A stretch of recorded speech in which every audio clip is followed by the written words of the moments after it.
Hello guys, welcome back to my channel. आज के इस वीडियो में हम पढ़ेंगे क्लास 12 के इकोनॉमिक्स का चैप्टर नंबर 8 रोज़गार, डैट इज़ एम्प्लॉयमेंट। सो ये चैप्टर भी आप लोगों के एग्ज़ाम के पॉइंट ऑफ व्यू से बहुत इंपॉर्टेंट चैप्टर होने वाला है।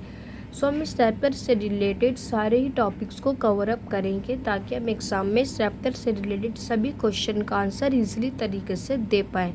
सो सबसे पहले हम समझते हैं कि रोज़गार का मतलब क्या होता है, क्योंकि हमारे चैप्टर का नाम ही रोज़गार है, एम्प्लॉयमेंट है। आप लोग रोज़गार से क्या समझते हो? बेसिकली अगर हम रोज़गार की बात करें तो रोज़गार का मतलब होता है कि कितने नंबर, कितनी संख्या में लोग या कितने परसेंट में लोग किसी कार्य को करने में लगे हुए हैं।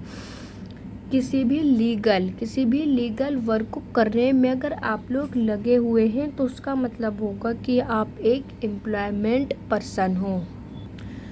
और अगर आप एक एम्प्लॉयमेंट पर्सन हो तो एम्प्लॉयमेंट ही बताता है कि आप डॉक्टर हो, टीचर हो, इंजीनियरिंग हो, एक ड्राइवर हो, शॉपकीपर हो या आप लोग एक बिजनेसमैन हो। सो बेसिकली इसे हम रोज़गार कहते हैं कि कितने नंबर में लोग और कितने परसेंट में लोग किसी कार्य को करने में लगे हुए हैं, और जो वो कार्य होगा वो लीगल कार्य होगा, वो इलीगल नहीं होगा। और लीगल वर्क ही बताता है, एम्प्लॉयमेंट ही बताता है कि आप क्या हो, डॉक्टर हो, टीचर हो, इन्वेस्टर हो, बिजनेसमैन हो, ड्राइवर हो, पायलट हो। सो आई होप आप लोगों को बहुत अच्छे से समझ में आया होगा कि बेसिकली रोज़गार है क्या।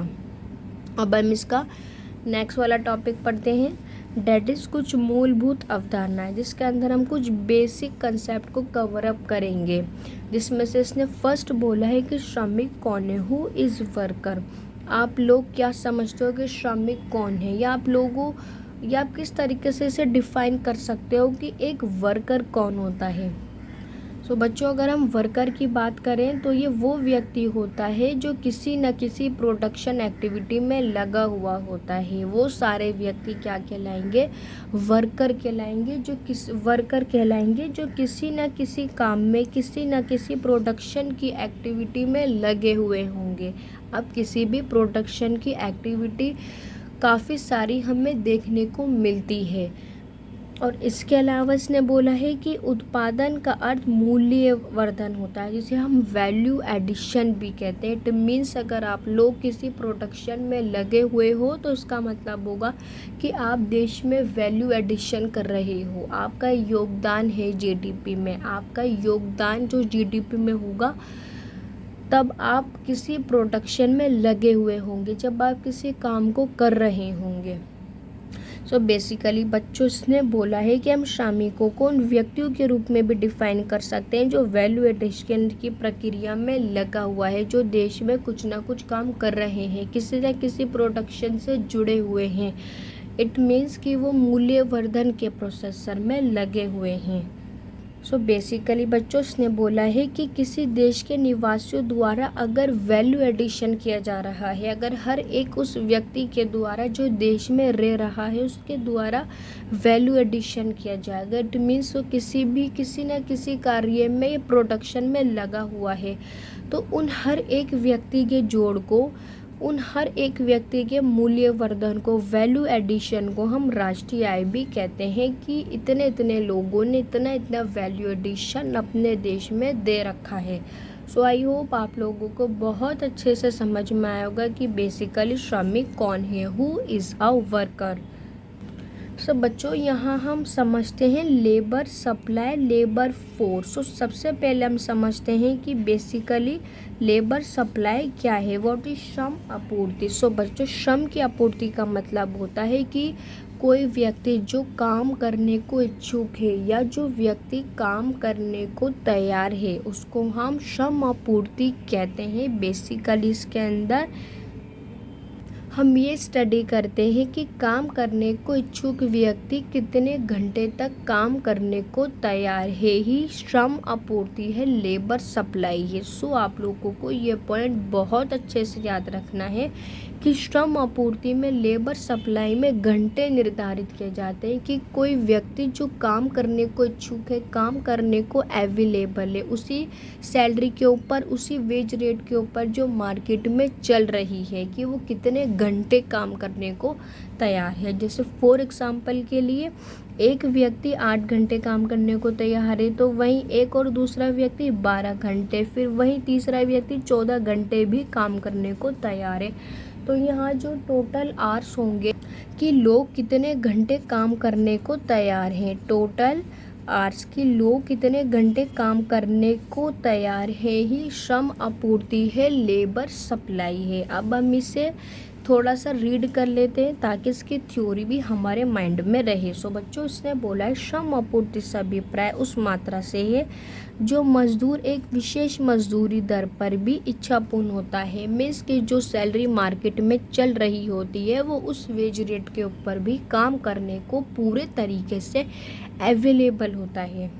इसके अलावा बच्चों, इसने बोला है कि आप में 10 घंटे काम करने की क्षमता है।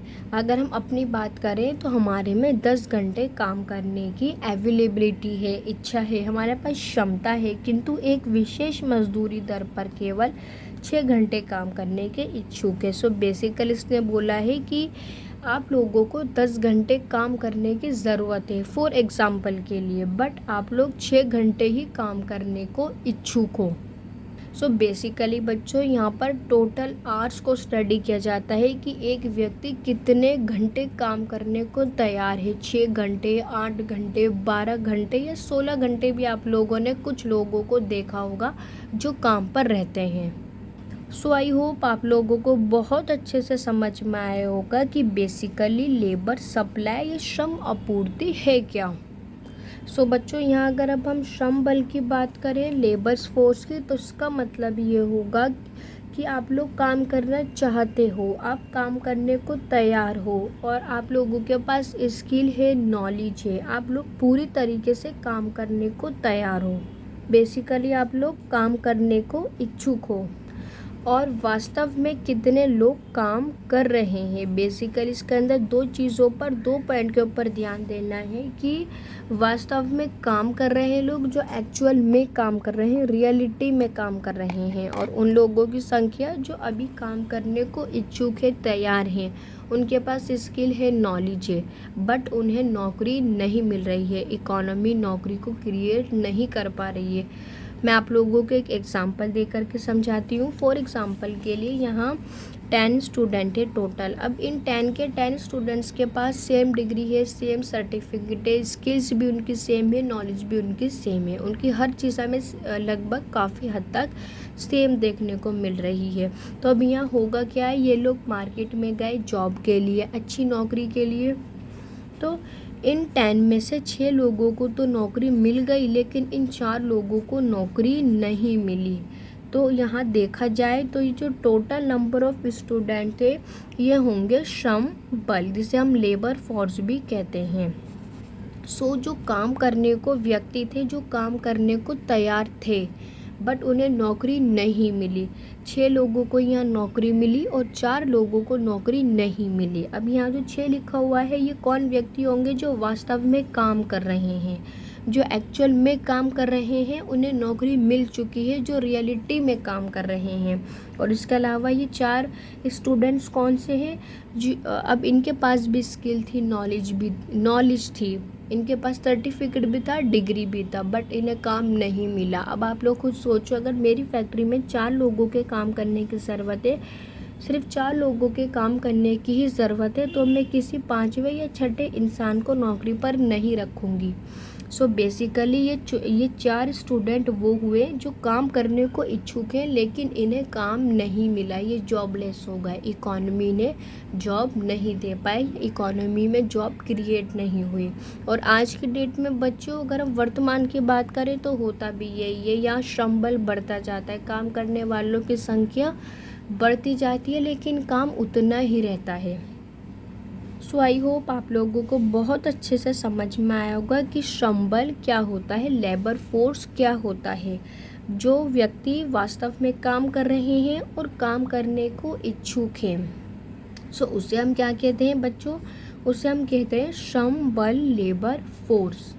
सो बच्चों इसके बाद हम नेक्स्ट टर्म की बात करें तो नेक्स्ट टर्म है कार्यबल, वर्क फोर्स क्या होता है। अब ये सो बच्चों ये वो व्यक्ति होते हैं जो रियलिटी में काम कर रहे होते हैं, मीन्स कि वो किसी न किसी प्रोडक्शन में, उत्पादन प्रक्रिया में लगे हुए रहते हैं, ना कि उन व्यक्तियों से होता है जो सिर्फ काम करने को इच्छुक है या वो काम करना चाह रहे हैं किंतु वो काम नहीं कर रहे हैं। उनकी सिर्फ अभी इच्छा है कि वो काम करना चाहते हैं बट रियलिटी में वो काम नहीं कर रहे हैं। उनके पास भी स्किल है, नॉलेज है, सर्टिफिकेट है, डिग्री है, सब कुछ है, बट वो सिर्फ इच्छुक है, वो भी कर नहीं रहे हैं।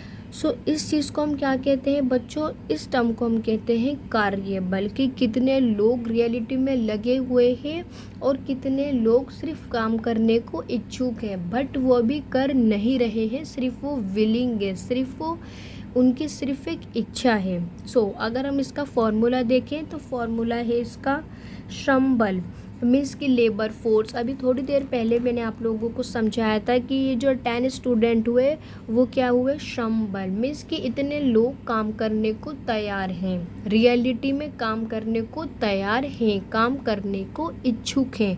सो उसमें से हम उन व्यक्तियों को माइनस करते हैं, उन व्यक्तियों की संख्या को जो काम नहीं कर रहे हैं, जो अनएम्प्लॉयमेंट है। बेसिकली वो भी कोई भी काम नहीं कर रहे हैं, सिर्फ वो काम करने को इच्छुक है। तो हम श्रम बल में से माइनस करते हैं उन व्यक्तियों की संख्या जो काम नहीं कर रहे, जो किसी भी प्रोडक्शन, उत्पादन में नहीं लगे हुए हैं। सो उसे हम क्या कहते हैं, उसे हम कहते हैं कार्यबल, वर्क फोर्स। सो बच्चों अगर अब हम बात करें बेरोज़गारी की, अनएम्प्लॉयमेंट की, सो बेसिकली रोज़गार का उल्टा ही बेरोज़गारी। रोज़गार में क्या था कि आप किसी न किसी प्रोडक्शन, उत्पादन में लगे हुए थे, बट अनएम्प्लॉयमेंट में क्या होगा कि आप लोगों के पास स्किल्स है, नॉलेज है, सर्टिफिकेट है, बट आप लोगों के पास कोई काम नहीं है, आप बेरोज़गार हो। ऐसा नहीं है कि अगर आपके पास एजुकेशन होगी तो ही आप लोगों के पास रोज़गार होगा, ऐसा नहीं है। बेसिकली बेरोज़गार का मतलब अगर हम सिंपल भाषा में बोले, हम उन लोगों को कहते हैं जो कोई भी काम नहीं कर रहे हैं। बेसिकली उसे हम बेरोज़गार कहते हैं, जो किसी भी प्रोडक्शन में, किसी भी इकोनॉमी एक्टिविटी में, किसी भी गतिविधि में नहीं लगे हुए हैं। उन सबको हम क्या बोलेंगे, बेरोज़गार बोलेंगे। अब हो सकता है कोई एजुकेटेड पीपल हो जिसके पास स्किल, नॉलेज हो, सर्टिफिकेट हो, डिग्री हो, बट उसके पास नौकरी ना हो तो वो बेरोज़गार होगा। और इसके अलावा एक अनएजुकेटेड पीपल हो सकता है जिसके पास स्टडी नहीं है, पढ़ाई लिखाई नहीं है, बट उसके पास करने को कोई काम भी नहीं है, तो बेसिकली वो अनएम्प्लॉयमेंट हुआ, वो बेरोज़गार हुआ। सो सबसे पहले हम समझते हैं कि बेसिकली इसका फॉर्मूला क्या है। तो बेरोज़गारी व्यक्तियों की संख्या फाइंड करने के लिए हम श्रम बल में से माइनस करते हैं कार्यबल को। अभी श्रम बल क्या होता है, जो अभी मैंने आप लोगों को थोड़ी देर पहले एग्जाम्पल दिया था स्टूडेंट्स का, कि इतने नंबर ऑफ स्टूडेंट जो है वो काम करने को तैयार हैं। सो सबसे पहले हम लिखेंगे श्रम बल, जो व्यक्ति काम करने को तैयार हैं, उनमें से हम माइनस कर देंगे उन व्यक्तियों की संख्याओं को जो वास्तव में, जो रियलिटी में काम कर रहे हैं, जो रियलिटी में किसी न किसी प्रोडक्शन में लगे हुए हैं। जैसे हम अब यहाँ एग्जाम्पल के लिए देखते हैं कि यहाँ 200 लोग काम करने को तैयार हैं, बट नौकरी कितने लोगों को मिली, यहाँ नौकरी मिली है 45 लोगों को। तो यहाँ पे निकल करके आएगा बेरोज़गारी की कितने लोगों को कितने लोगों को बेरोज़गारी का, अनएम्प्लॉयमेंट का सामना करना पड़ रहा है। कि टोटल नंबर ऑफ जो स्टूडेंट है या जो भी पीपल या पर्सन है वो 200 है, बट एक्चुअल में जो लोग लगे हुए हैं काम पर, जिनको नौकरी मिली है, वो कितने हैं, वो 45 हैं। सो बच्चों अगर हम इसकी दर की बात करें, रेट की बात करें कि बेरोजगारी की दर का अनुमान भी हम निम्नलिखित तरीके से लगा सकते हैं। अगर हमें बेरोजगारी को फाइंड करना है तो बेरोजगारी की दर को फाइंड करने के लिए हम लिखेंगे कि बेरोजगार व्यक्तियों की संख्या। फॉर एग्जाम्पल के लिए हम यह मान लेते हैं जिन व्यक्तियों के पास काम नहीं है वो टोटल 60 लोग हैं। सो यहाँ हम श्रम बल देखें कि कितने लोग वो हैं जो काम करने को तैयार हैं। तो फॉर एग्जांपल के वो हम ले लेते हैं 200 और इंटू के अंदर 100 एज इट इज़ रहेगा। यहाँ 1 0 से 1 0 कट गया, 1 0 से 1 0 कट गया, 2 1 ज़ा 2 एंड 2 3 ज़ा 6, 0 का 0 एज इट इज़। तो यहाँ निकल कर के आई बेरोजगारी की दर 30। मीन्स कि इतने लोग बेरोजगारी का सामना कर रहे हैं। सो बच्चों अगर हम नेक्स्ट वाले टर्म की बात करें तो वो है सहभागिता दर, पार्टिसिपेशन रेट। सो बच्चों इसका मतलब होगा कि कितने % लोग जो काम करने को तैयार है, जो काम करने को इच्छुक है, उनके पास स्किल है, एबिलिटी है। सो उन व्यक्तियों की संख्या को हम कहते हैं सहभागिता दर, कि कितने % लोग किसी भी प्रोडक्शन की एक्टिविटी में काम करने को लगे हुए हैं, काम में लगे हुए हैं, या देश के वैल्यू एडिशन में उनका डायरेक्ट रूप से योगदान रहा है। बेसिकली बच्चों ये वर्क पॉपुलेशन रेशियो है कि कितने % लोग या कितनी लेबर उत्पादन की प्रक्रिया में अपना योगदान दे रखा है, कि कितने % लेबर ने, श्रमिक ने अपना प्रोडक्शन की प्रक्रिया के अंदर योगदान दे रखा है, या कितने लोगों ने पार्टिसिपेट कर रखा है प्रोडक्शन में। सो डैट इज सहभागिता दर, जिसे हम पार्टिसिपेशन रेशियो भी कहते हैं। सो अगर हम इसका फॉर्मूला देखें तो सहभागिता दर को फाइंड करने के लिए सबसे ऊपर लिखा जाता है कुल कार्यबल, कि कितने लोग वास्तव में काम कर रहे हैं। फॉर एग्जाम्पल के लिए 210 लोग काम कर रहे हैं और जनसंख्या देखी जाए हमारे देश में तो वो 2000 है। सो बेसिकली यहाँ पे ये निकल कर के आएगा सामने कि कितने % लोग किसी भी उत्पादन प्रक्रिया में पार्टिसिपेट कर रहे हैं, कितने % लोग या कितने नंबर ऑफ लोग किसी भी प्रोडक्शन में काम करने के लिए लगे हुए हैं, उनका कितने % तक योगदान है। सो बच्चों आई होप आप लोगों को बहुत अच्छे से समझ में आया होगा कि पार्टिसिपेशन रेट क्या होता है। सो बच्चों मिलते हैं नेक्स्ट वाली वीडियो में, जिसमें हम समझेंगे इस चैप्टर का नेक्स्ट पार्ट्स। जब तक के लिए गुड बाय।